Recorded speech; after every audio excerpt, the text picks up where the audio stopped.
Muhammad bin Tughlaq, and his revolt was successful. And then he established an independent state on the Deccan, which includes the parts of present-day Karnataka, Maharashtra, and Andhra Pradesh within the Delhi Sultanate's southern provinces. The Bahmanis controlled the Deccan with the Hindu Vijayanagara Empire to the south, and the Bahmani capital was Hansabad or Gulbarga. It was in between 1347 to 1425. And later on, the capital was moved to Muhammadabad or Bidar. When the capital of Bahmani kingdom was shifted to Bidar, Gulbarga lost its importance and remained only a provincial center. Later, when Yusuf Adil Shah became the ruler of Bijapur, Gulbarga came into possession and remained with Adil Shahi kings until the Mughal conquest of the Deccan.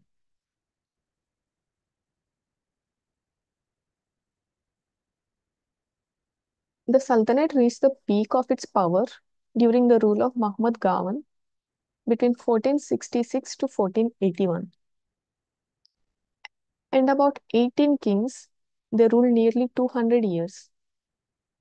After 1518, the kingdom was divided into four. Firstly, Barishahi of Bidar, Qutub Shahi of Golconda, Adam Shahi of Ahmadanagar, and Adil Shahi of Bijapur, which were collectively known as Deccan Sultanates. The Bahmani administrative system was modeled on the Islamic pattern. The Bahmani rule experienced full of political adversities, invasions, battles, and even dynastic changes. However, the Bahmani rules had a well-established government, which had efficient administrative institutions. They also maintained internal peace and security of life, while providing facilities for the welfare of the people. And also, there was growth in agriculture, as well as in trade and even industries.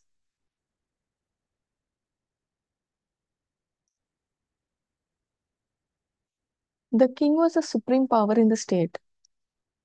He was the ruler, he was the judge, administrator, military leader, and all the authority was vested in him. The king was considered as the shadow of God on earth. The chief minister of king was known as Wakil as-Sultanate. All orders issued by the king were passed through the chief minister's seal. And the minister of finance was called Amir-e-Jumla, and the minister of external affairs was called Nazir-e-Ashraf. The Bahmani kingdom was divided into four provinces called Tarafs, and each Taraf was under a Tarafdar. The early rulers, they used to keep a check on the excessive powers of these Tarafdars by the king himself. The king used to travel often around the kingdom to personally check on things and make sure his officials were doing their jobs properly. The Tarafdars were also transferred from one province to another. Later, Muhammad Gawan, he redivided the kingdom into 8 Sar Lashkarships. Previously, there were 4 divisions, and now Muhammad Gawan redivided the kingdom into 8 Sar Lashkarships to prevent these Tarafdars from becoming too powerful in one particular Taraf. Each Taraf was divided into 2 units to control more closely the powers of Tarafdars. Some of these Tarafdars were also the ministers at Bahmani court. Muhammad Gawan was the Wakilus Sultanate, and he himself was also the Tarafdar of Bijapur division. The Tarafs were subdivided into Parganas, and a Pargana into Mamla or Taluk or Karyat, which was headed by Havaldar. The Bahmani rulers maintained a separate department of capital to look after its army. The cavalry and infantry constituted the important military force, and at the time of Bahman Shah, they had 50,000 cavalry and 25,000 infantry. During the time of Muhammad Shah, it increased to 1 lakh. And there were three grades of categories of commanders. Firstly, it was commander in chief, and under him, there were commanders. And then under commanders, there were soldiers. Also, there was an espionage system. Espionage means the activity of secretly getting or collecting information through appointed people. Today, we call them spies. And the king used to get information on day-to-day administration of the kingdom through these specifically appointed messengers from different parts of the kingdom. The king maintained an army of their reporters who were under the direct supervision of the prime minister. But they also had open and free access to the king. These spies can meet king anytime. They had open and free access. Their duties were to report to the capital all the day, all the day-to-day happenings in different parts of the kingdom. Judiciary.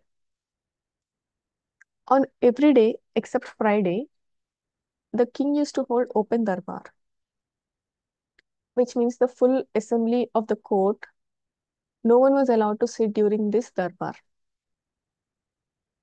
The minister and other noble people, they used to stand on their right and left of the king according to their ranking and order, and they never sit. They just stand beside the king. And the people were allowed to represent their complaints to the king through this assembly.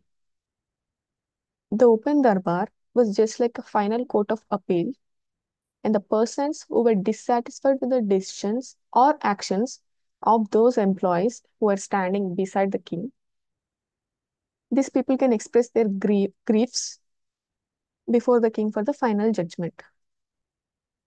These practices used to assure the subjects or the people that the sultan cares their welfare and would see justice done to them. And the principal advisor and important minister of the king was Wakilus Sultanate. All farmanas or orders issued by the king, they have the seal of this minister, who is Wakilus Sultanate. He advised the king on all matters of foreign policy and internal administration. Next to Wakilus Sultanate was Amir-e Jumla, who was the Minister of Finance, and he was responsible for supervising the finances of the kingdom. He was in charge of the annual payments made by the various jagirdars into the royal treasury. Also, the revenues received from the crown lands and the tributes from the tributary princes. The Amir-e Jumla was assisted by a subordinate officer called Mustafi ul Mulk. And there was another important officer called Wazir. The Wazir was a subordinate to Wakil. And there was also Mansabdari or Jagirdari system. The Mansabdari or Jagirdari system was a way through which the king managed his army and the land. A Jagirdar was a noble who got land called Jagir from the king. He was in charge of that area, handling law and order and running the army there.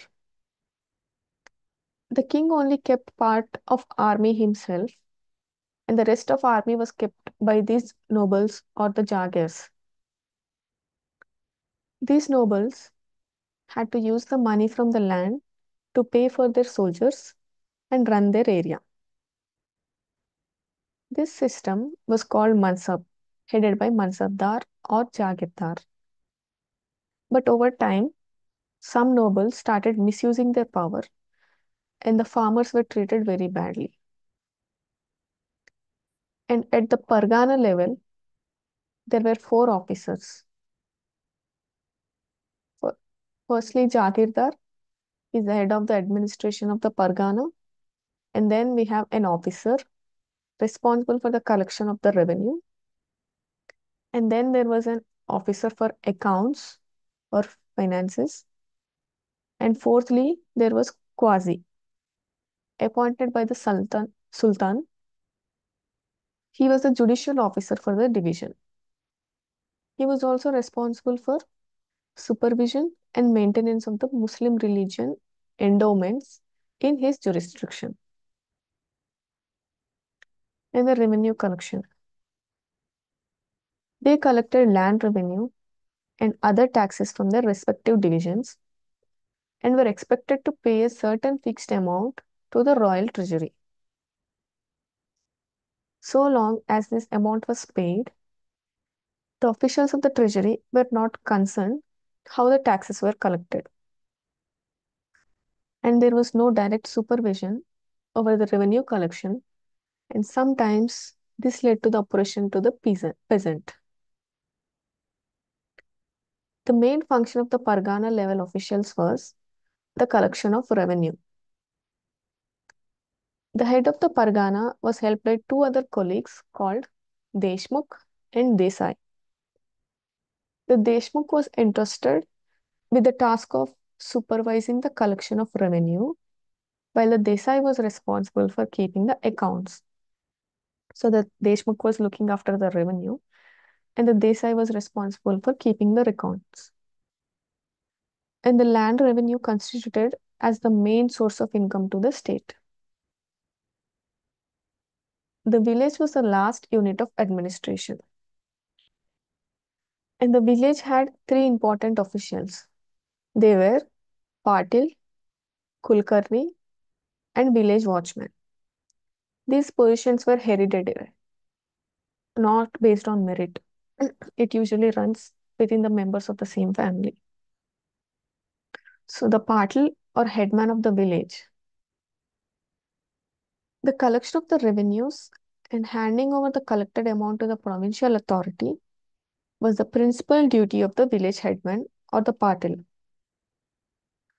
He was also in charge of the police arrangements of the village. Patil was responsible for the settlement of village disputes and was the spokesperson of village and responsible to the government. And then Kulkarni or the accountant. The Kulkarni was the village accountant who was responsible for the details of the revenue, also the details of agricultural holdings and other properties in the village. It was taken care by the Kulkarni or the accountant. And the village headman. The village headman and the accountant were remunerated by means of land grants called Inam lands. The Inam or the rent-free lands were known as Vatan in the case of headman, and they are known as Miras in the case of accountant. The village watchman, he is the watch and the ward duty was trusted to the gods called Kavalkar. He is usually a person of lower class. Now let's look into Qutub Shahis. Qutub Shahis ruled from 1518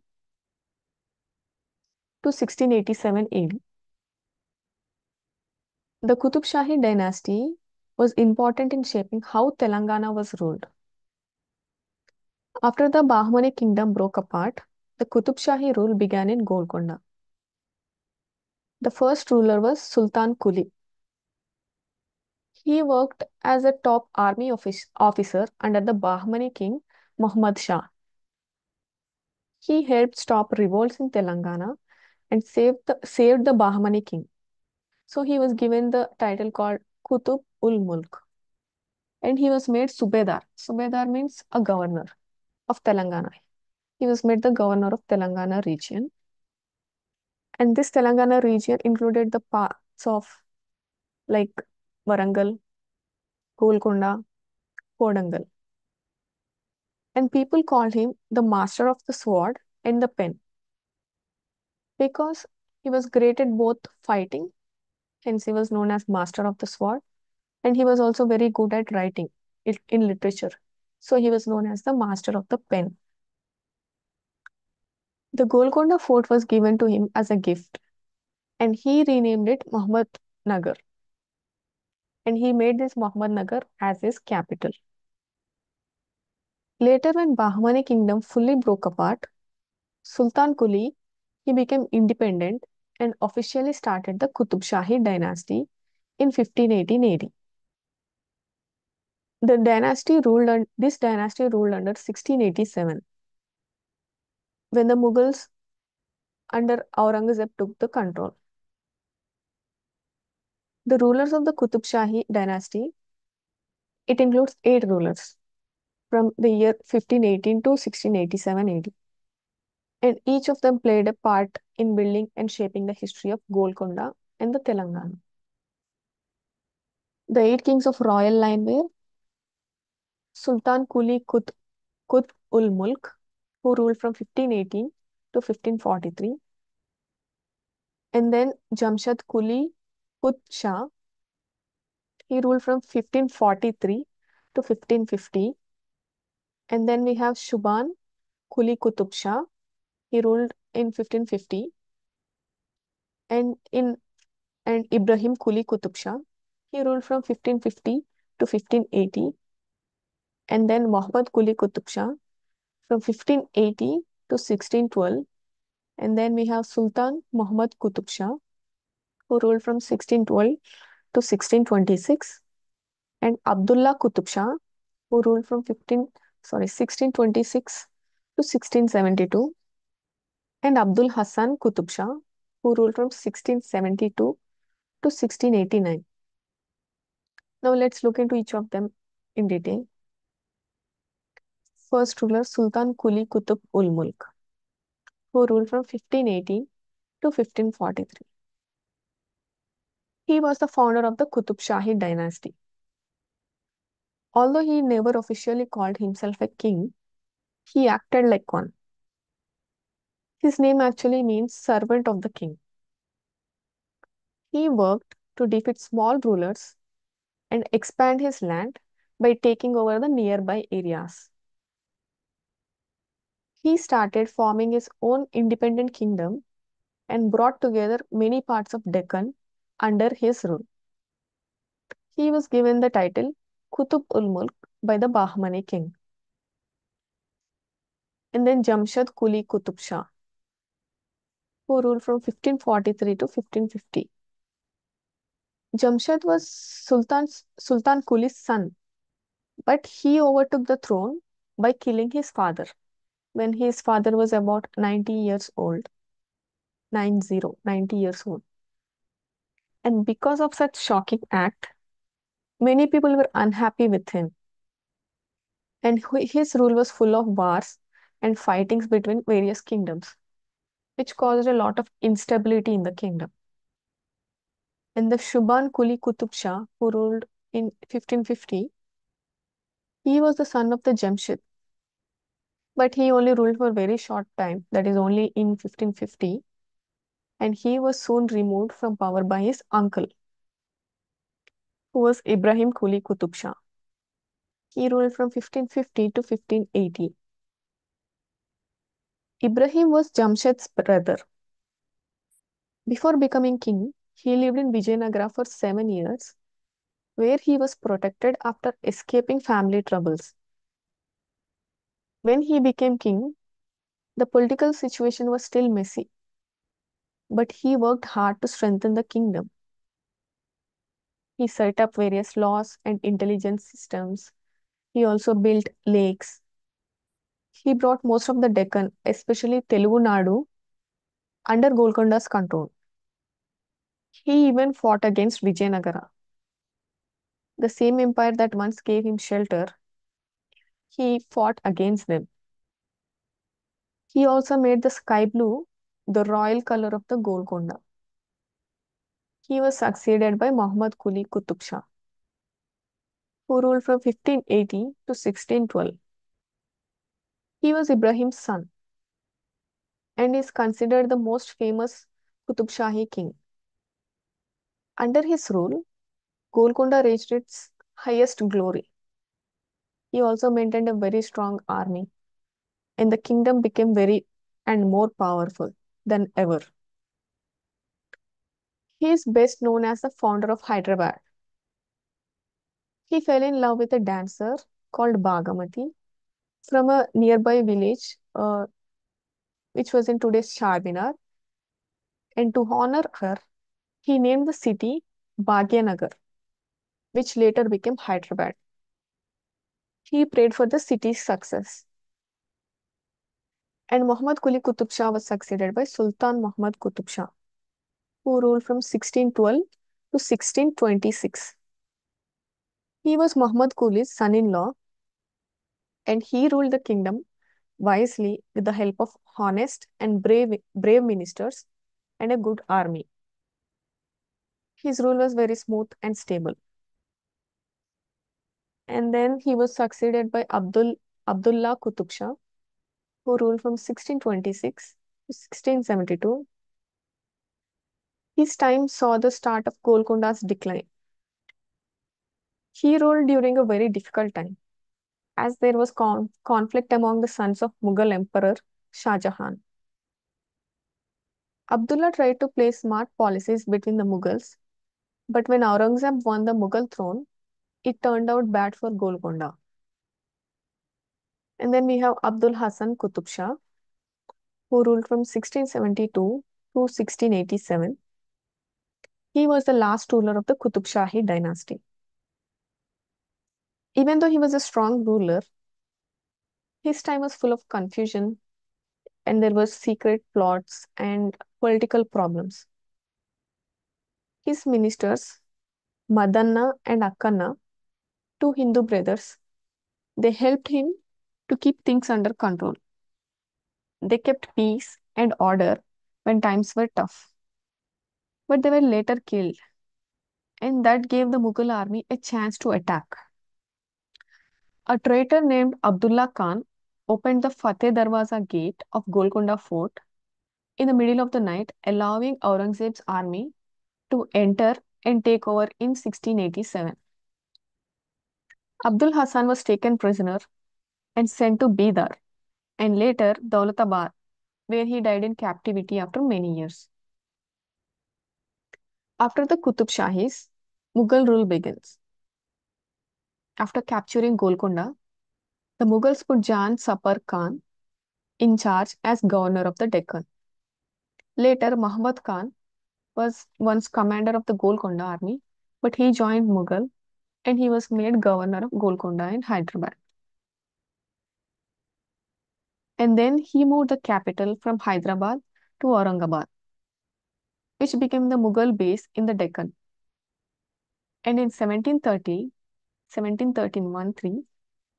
the Mughal emperor Farooq Siyar, he appointed a young warrior named Kamaruddin as the new governor of the Deccan. He was smart, skilled, and he was given the title Nizam ul Mulk, which means the governor of the kingdom.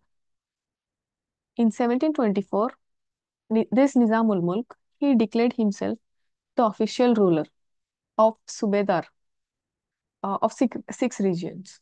These six regions includes Aurangabad, Bidar, Bijapur, Berar, Adilabad, and Hyderabad. He also shifted the capital back to Hyderabad, starting a new chapter in the region's history.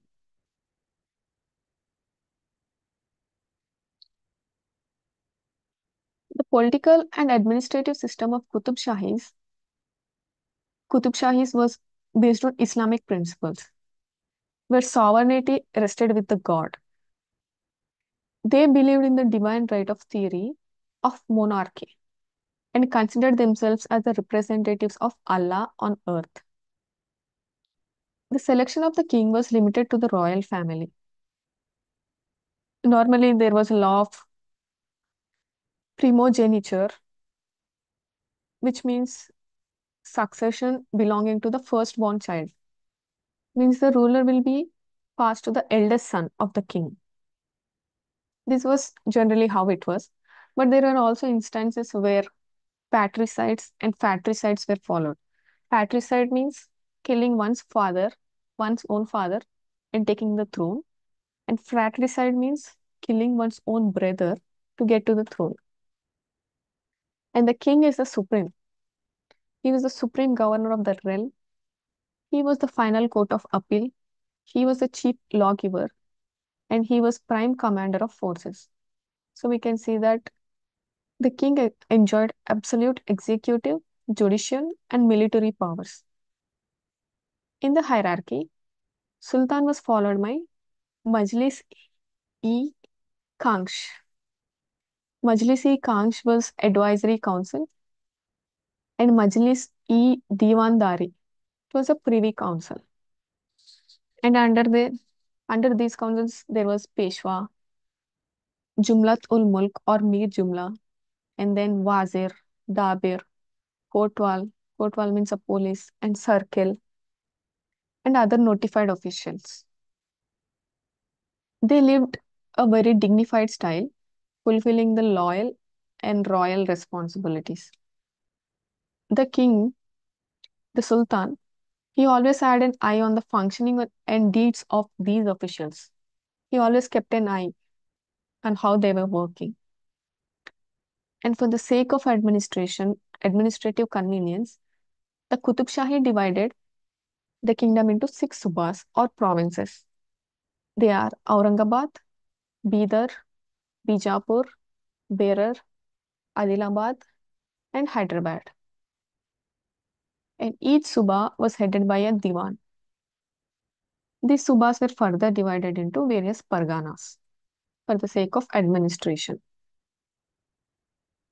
The legal system during Qutub Shahi rule was mainly based on Islamic law or Sharia, which came from the Quran, or we can say Hadith, which are Hadith are the sayings of Prophet Muhammad, and also through because of various scholars and local customs. This Sharia law emerged from these things. And sometimes the king Sultan would issue firmans. Firmans means official orders, which were also treated as law. And there were different laws for different matters like crime, personal issues, and community rules. But in the end, the Sultan had the final say in all the matters. So he had the ultimate power. The king had the ultimate power. His decisions were absolute, and how strict or fair the system was dependent on his personality. So the entire system was dependent on his personality. The Qutub Shahi rulers, they kept a strong army made up of infantry. Infantry means foot soldiers, and cavalry, which are horse riders. The army also included soldiers and paid fighters and even Hindus.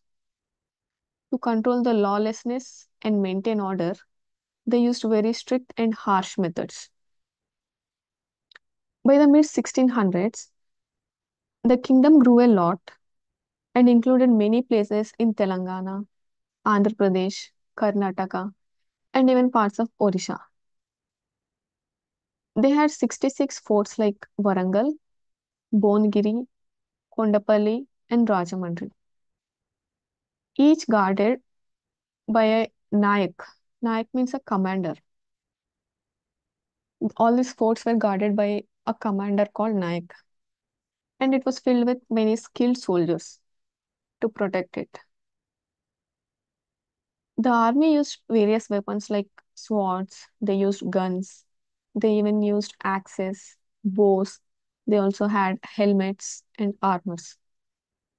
This shows us that they were very well prepared even for the war. For criminals and traitors, punishments were very strict, including it includes beheading of them. The Qutub Shahi kings understood the Hindu understood that Hindus were the majority in the kingdom, so they promoted a religious tolerance to maintain peace and stability. They also gave important government jobs to Hindus like Akkanna, Madanna, Ramaraju, and others. This showed that they did not rule only for Muslims. Hindus had complete freedom to follow their religion and even held high positions in the administration. The rulers respected Hindu customs and traditions, and sometimes they took part in Hindu festivals. People of both Hindu and Muslim faiths, they celebrated each other's festivals with joy and unity. So we can say that there was a religious tolerance maintained. The Qutub Shahi rulers, they also had a proper system for dealing with foreign relations and diplomacy. For this, they appointed envoys. Envoys means official messengers or the ambassadors. They represent the kingdom in different places. One special group of permanent envoys stationed in Golconda was Haji E. Mugami. They were called as Haji E. Mugami. These envoys had authority of the king and were trusted to handle important matters. They played an important role in both war and peace. Before starting a war, the Qutub Shahi would send a warning or a message to the enemy through these appointed envoys. The Qutub Shahi rulers held public darbars or royal meetings regularly. Important peoples like nobles and ministers attended during these meetings. The Sultan chooses honest and loyal members to be the part of the council. And in these darbars, they discuss public issues or any kind of plans of administration and also decided strategies to face enemies. By the late 1500s, the Qutub Shahi kingdom had become the richest among the Deccan kingdoms. They improved irrigation, which helped agriculture grow well. Also, the extra produce from the farms helped in trade, industry, and business. Under Muhammad Quli Qutub Shah, Golconda reached its highest glory. Traders from different parts of the world came to do business in Golconda. Even Persian families moved to Golconda, showing how popular and prosperous the kingdom had become. The main income of this Qutub Shahi kingdom came from the land tax or the tax collected from the farmers. This tax was collected using a system called tax farming, where private people were given the job to collect taxes. But this system often it led to the misuse and exploitation of farmers, causing many peasants to leave their lands. Taxes were paid in cash or in kind. Kind means in grains, food grains. The kingdom also earned money through trade with other countries, which boosted the economy and added more income.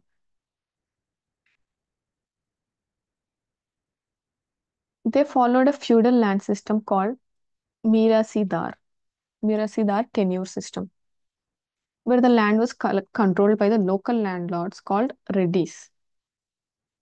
These landlords had hereditary rights over the land called Mirasi. These lands are called as Mirasi and they were headed by reddis. They also formed village councils called Goat Sabha, which included local feudal leaders like Watandars and Kwaldars, mainly from Reddy Karnam and Naidu castes. These leaders often had tax-free lands and maintained village matters. And the other contributions include during the rule of Abdul Qutub Shah, many main roads were built, like roads from Hyderabad to Machilipatnam and Hyderabad to Madras. These roads helped improve travel and trade in the kingdom. The Golconda kingdom had its own mint, where they made gold coins, silver coins, copper and tin coins. Gold coins were called as hones, and these hones were very valuable. The least valuable coins were made of shells. One of the biggest contributions of Muhammad Quli Qutub Shah was the rise of Deccani culture. This culture was a mix of Hindu and Muslim traditions. He helped spread this culture by joining in local festivals and traditions. The mixing of cultures also appeared in literature, especially in Telugu, which started including Urdu words. The Qutub Shahi rulers supported writers in many languages like Telugu, Urdu, Persian, and Arabic. Now let's look into Asif Jahi rule, who ruled from 1724 to 1950 AD. The establishment of Asif Jahi rule at Hyderabad in the 18th century was a great landmark in the history of medieval Deccan. After the fall of Golconda in 1687 AD, Hyderabad became the provincial headquarters of Subedars or subordinate officers to the Mughal Emperor Aurangzeb. The founder of the Asif Jahi dynasty was Mir Kamaruddin Khan. He is the grandson of Chin Khilji Khan. The Chin Khilji Khan, he was Aurangzeb's brave commander who lost his life during the siege of Golconda. The Asif Jahi Nizams are generally counted as seven. Though there were 10, the most famous ones were only seven. They are firstly Mir Kamaruddin Khan. He was also known as Asif Jah I, who ruled from 1724 to 1748. And he was succeeded by Mir Ahmad Ali Khan, Nazir Jung, Nizamud Dawla, and then Hidayat Moyuddin Khan or Muzaffar Jung. And fourthly, Syed Muhammad Khan, Amirul Mulk, Salbat Jung. And the fifth ruler was Nizam Ali Khan or Nizamul Mulk. He was considered as Asaf Jah II. And then we have Mir Akbar Ali Khan, Sikandar Shah. He was Asaf Jah III. And we have Mir Farukda Ali Khan, Nazirud Dawla. He was Asaf Jah IV. And we have Asaf Jah V, who was Afzalud Dawla. And we have Mir Mahbub Ali Khan. He was Asaf Jah VI. And Mir Usman Ali Khan. He was Asaf Jah VII. The rulers from second to fourth were not given the Asaf Jah title by the Mughal emperors, but they still ruled for a while. The Asaf Jah I was appointed as governor, Subedar of Deccan by the Mughal emperor. A local officer, Mubaris Khan, tried to stop him but was defeated in battle in 1724. After this, Asaf Jah I became the independent ruler and Hyderabad became his capital because it was safer from the attacks. He made the government better by organizing the administration and finances. He also kept Maratha attacks in check. The Mughal emperor later officially gave him the title Asaf Jah. His kingdom stretched from Tapti River in Maharashtra to Mysore and even Trichy in Tamil Nadu. After his death, there was a confusion and weak leadership, which allowed British and French to get involved in Hyderabad's politics. Nizam Ali Khan, who was Asaf Jah II, finally took control by removing Salbat Jung and made Hyderabad the main capital. British influence grew stronger through alliances and treaties. And later, Secunderabad was built by the British as a military town during Asaf Jah III's rule. British also started interfering in Nizam's internal matters, especially in choosing ministers. And then Asaf Jah IV, Nazirud Dawla, he started many reforms, divided the state into 16 districts. And Asaf Jah IV put local officers called talukdars in charge of administration. His minister Salar Jung helped organize the government better. Asaf Jah VI started a library called Asafiya Library to preserve important books and manuscripts. The last Nizam, Asaf Jah VII, or Mir Usman Ali Khan, he was the last Nizam and once known as he was the richest man in the world. He was also a strong ruler. He was very religious and he ruled independently. But the British had a major control by this time. The Asaf Jahi rulers formed an independent kingdom in South India. They had very strong armies and smart tactics, and they slowly lost power due to the British interference.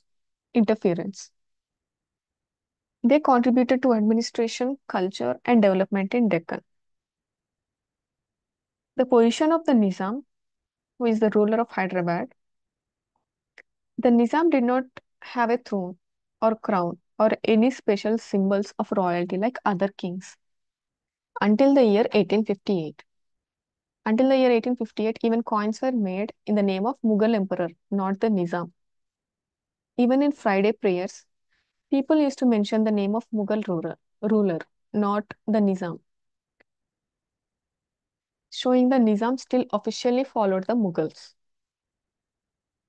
The Nizam was like the top officer or viceroy of the Deccan region under the Mughal Empire. He was in charge of running the government, executive power, and making legal decisions, which he had judicial power, and he controlled army and administration. He had civil and military authority, and the kingdom was split into three parts. Firstly, Sarfikas and Diwan's territory, and Jagirs and Zamindari lands. Sarfikas, this was the Nizam's private property, which he used it for his own needs. And then we have Diwan's territory. This part was used to run the government, like paying salaries and managing departments, etc. And then there was Jagirs and Zamindari land. This part was given to nobles like Jagirdars, Zamindars, and Deshmukhs, who managed the villages. These nobles collected taxes and in return gave gifts called nazars to the Nizam for the right. These were all the 10 rulers.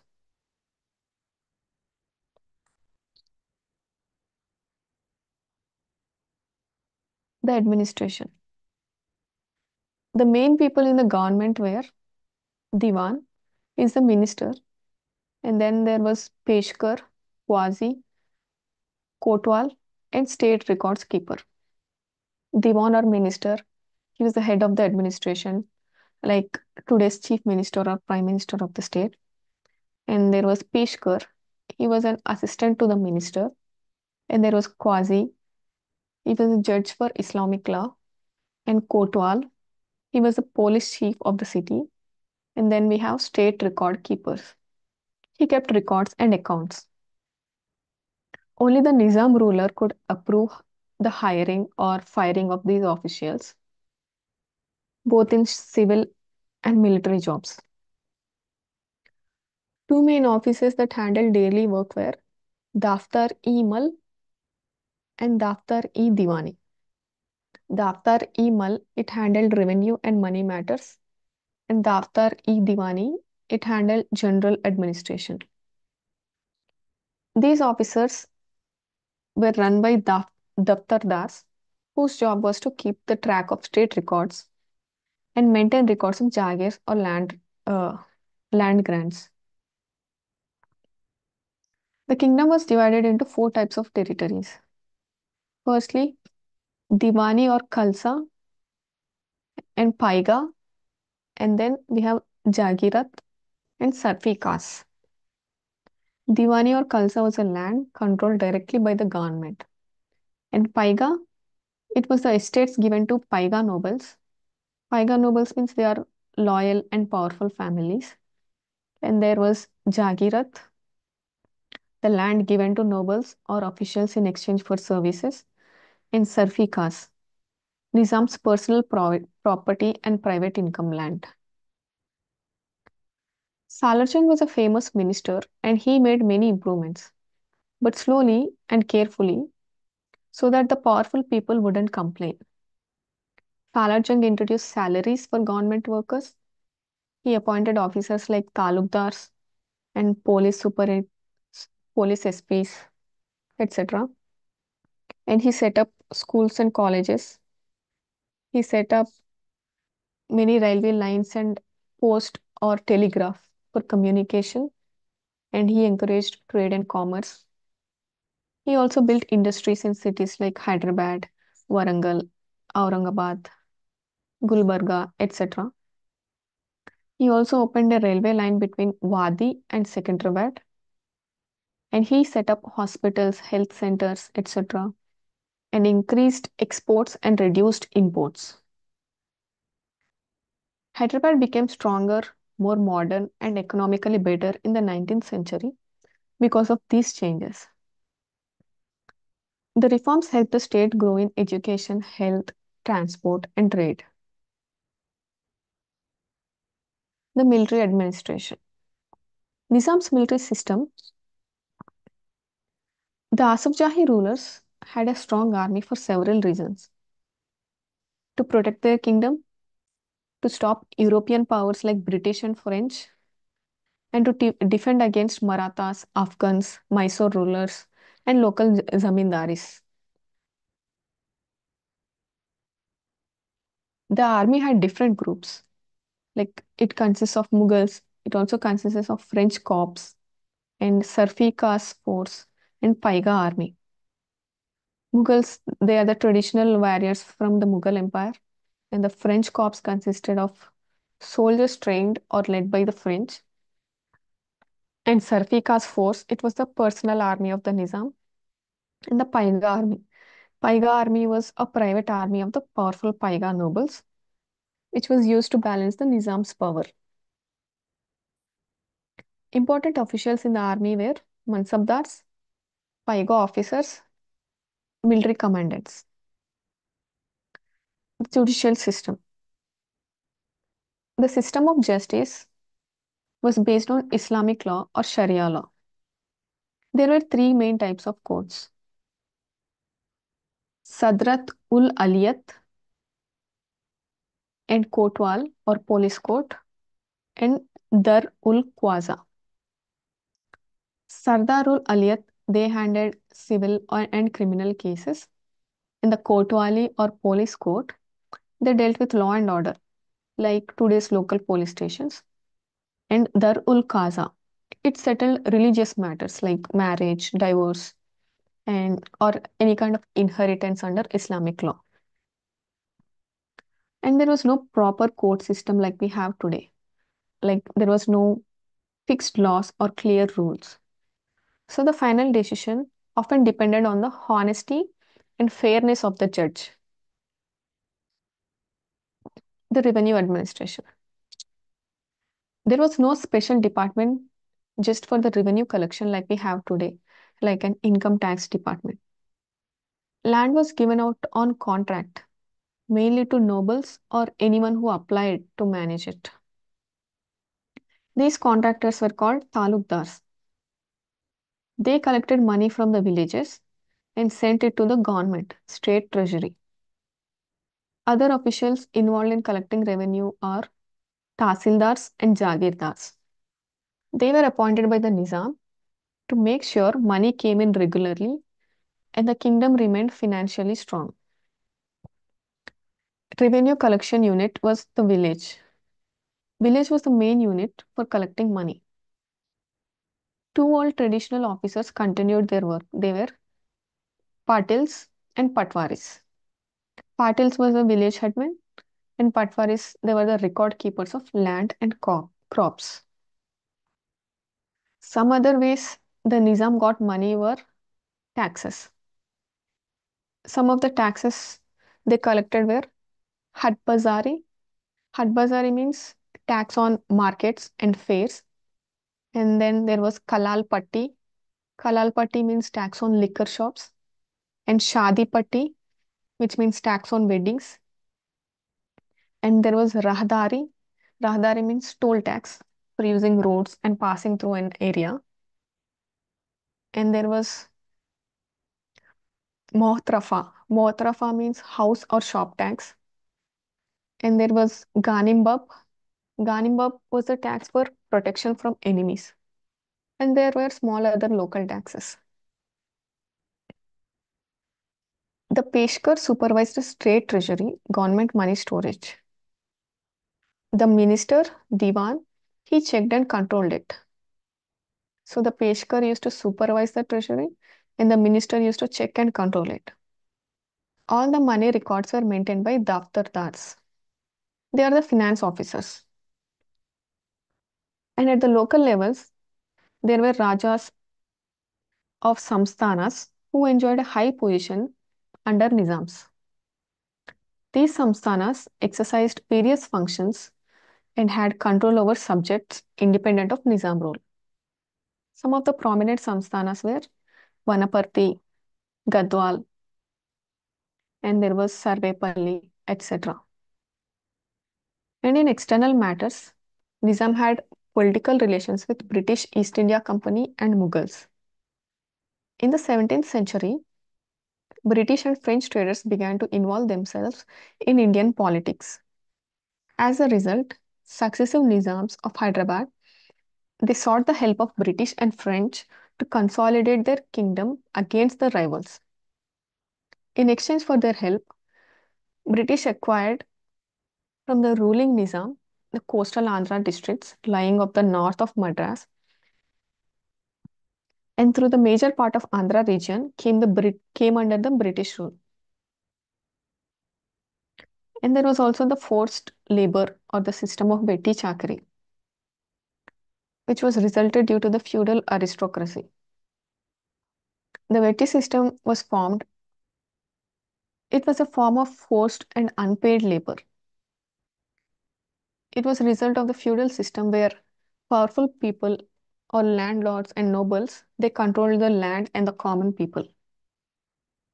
Many poor people and lower castes were forced to work for free for the landlords.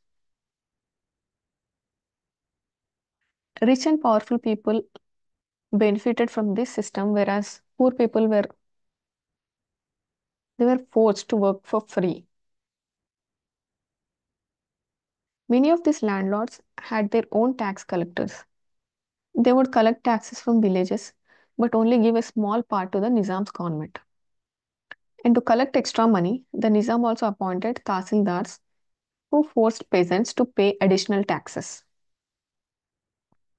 The Vetti system was a harsh and unfair practice where poor people worked for free and rich landlords got richer, all under a feudal system backed by Nizam's administration. In religious sphere, Nizam's, for, Nizams from beginning they laid a foundation of secular society. They maintained religious tolerance. And Qutub Shahi also took special care of development of diamond and textile industries. For instance, diamond mining industry progressed and it increased the wealth of the country. Nizams also encouraged paper industry to flourish. Paper was manufactured at Ellora, Warangal, Medak, etc. There was also establishment of industries like Charminar, Singareni collieries, Azam Jahi Mills, Warangal, Nizam Sugar Factory, Deccan Airways Limited, etc. This encouragement given by the rulers to both inland and seaborne trade, it led to a improvement in commercial activities.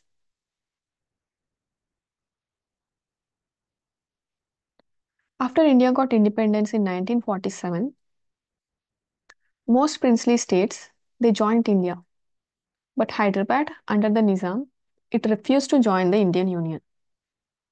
In June 1947, the Nizam declared Hyderabad as an independent country, wanting to stay separate. The Razakar movement was a group of was a group that supported the Nizam's independence, which was led by Qasim Razvi. It was supported by Majlis Ittehad ul Muslimin. They encouraged the Nizam to stay independent and not join India. However, Sardar Vallabhbhai Patel, he wanted Hyderabad to join India. India first tried peace talks, but when that failed, India stopped trade with Hyderabad. It created an economic blockade. And on 13th September 1948, India started a military action called Operation Polo. After 5 days of fighting, the Indian Army took control. And on 18th September 1948, Hyderabad surrendered and the Nizam's rule ended, and Hyderabad became part of India. To respect the people's feeling, the Indian government made Nizam Usman Ali Khan the governor from 1950 to 56. And in 1956, Hyderabad state was split based on languages. Like Marathi speaking areas, they joined Maharashtra. In the Kannada speaking areas, they joined Karnataka. And the Telugu speaking Telangana region merged with the Andhra to form Andhra Pradesh. Many people in Telangana felt that they were being treated unfairly by the Andhra leaders. Although a gentleman's agreement was signed to protect their interests, it was not followed properly. And after long struggles and protests, a new state of Telangana was created on 2nd June 2014. The Nizam tried to keep Hyderabad independent after 1947, but India took action and Hyderabad became the part of the Indian Union in 1948. Later in 1956, Hyderabad was split and Telangana eventually became a separate state in 2014.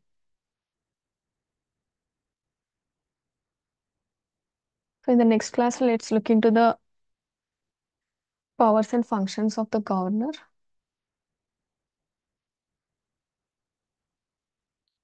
So if you have any doubts, please ask me.